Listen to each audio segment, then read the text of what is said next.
There's only one God. ஒரே ஒரு தேவன் உண்டு. ఒకే ఒక దేవుడు ఉన్నాడు. People have been calling with many common names. தேவன் மக்கள் अनेक பொது பெயர்களால் அந்த தேவனை அழைக்கிறார்கள். ప్రజలు అనేకమైన సామాన్య పేర్లతో ఆయన పిలుస్తున్నారు. One day, ஒரு நாள் ఒక రోజు God asked Moses, God, what is his name? தேவன் மோசே தேவனிடத்திலே உம்முடைய பெயர் என்ன என்று கேட்கிறார். மோசே தேவன் దగ్గర మీ పేరు ఏంటి అని అడిగారు. And he replied, Om. அவர் என்ன சொன்னார்? ஆம், ஓம் என்று சொல்கிறார். ఆయన చెప్పారు ఏంటంటే ఓం అని చెప్పినారు. Om means I am there.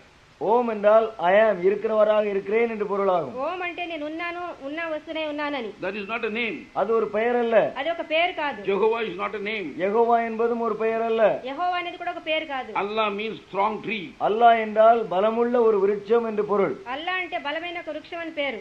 And Jehovah means Jehovah என்றால் యెహోవా అంటే a self-existent one. அவர் தாமாகவே இருந்து அவர் வாசம் பண்ணுகிறவர் என்று பொருள். తను తానే ఉండి నివాసం చేస్తున్న ఆయన. Even in Hinduism, இந்து மார்க்கத்திலும் கூட హిందూ మతాల్లో కూడా Muruga means beautiful. முருகா என்றால் அழகு என்று பொருள். ఆ మురుగా అంటే అందంగా ఉన్నాడని అర్థం. Ganapati means கணங்களுக்கு அதிபதி. கணபதி என்றால் கணங்களுக்கெல்லாம் அதிபதி என்று பொருள். ఆ గణపతి అంటే గణాలకన్నిటికీ కూడా అధిపతి అవుతున్నాడు. So today, இன்றைக்கு ఈ రోజు man is trying to find out the name of God.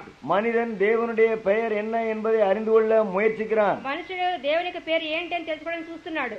And one man says he is wonderful. ஒரு மனிதன் சொல்கிறான் அவர் அதிசயமானவர் அவருடைய பெயர் என்று சொல்கிறான். ఒక అతను చెప్తున్నాడు అతి అతిశయమానుడు అయినవాడని. ఆలోచనకర్త, ஆலோசனைకர்த்தா என்று அழைக்கிறான். ఆలోచనకర్త అంటున్నారు. mighty God, வல்லமையுள்ள தேவன். బలవంతుడైన దేవుడు. one man calls father. இன்னொரு மனிதன் பிதா என்று அழைக்கிறான். ఇంకో అతను తండ్రి అని పిలుస్తున్నారు. But all these are not names of that God. ஆனால் இவைகளெல்லாம் அந்த தேவனுடைய பெயர்கள் அல்ல. ఇవన్నీ కూడా దేవుడి యొక్క పేరు కాదు. Narayana, it doesn't mean is the name of that God. Narayana என்றால் அது அந்த தேவனுடைய பெயர் அல்ல. నారాయణ అంటే దేవుడి యొక్క పేరు కాదు. In Hinduism, Adi Shankara found out that name. Hindu மார்க்கத்திலே ஆதி சங்கரா அந்த நாமத்தை கண்டுகொண்டார். హిందూ మతంలో ఆది శంకరుడు ఆ పేరుని కనుగొన్నాడు. That name was only can raise dead people. அந்த பெயர் மாத்திரமே மரித்தவர்களை Hallelujah. உயிரோடு எழுப்ப முடியும்.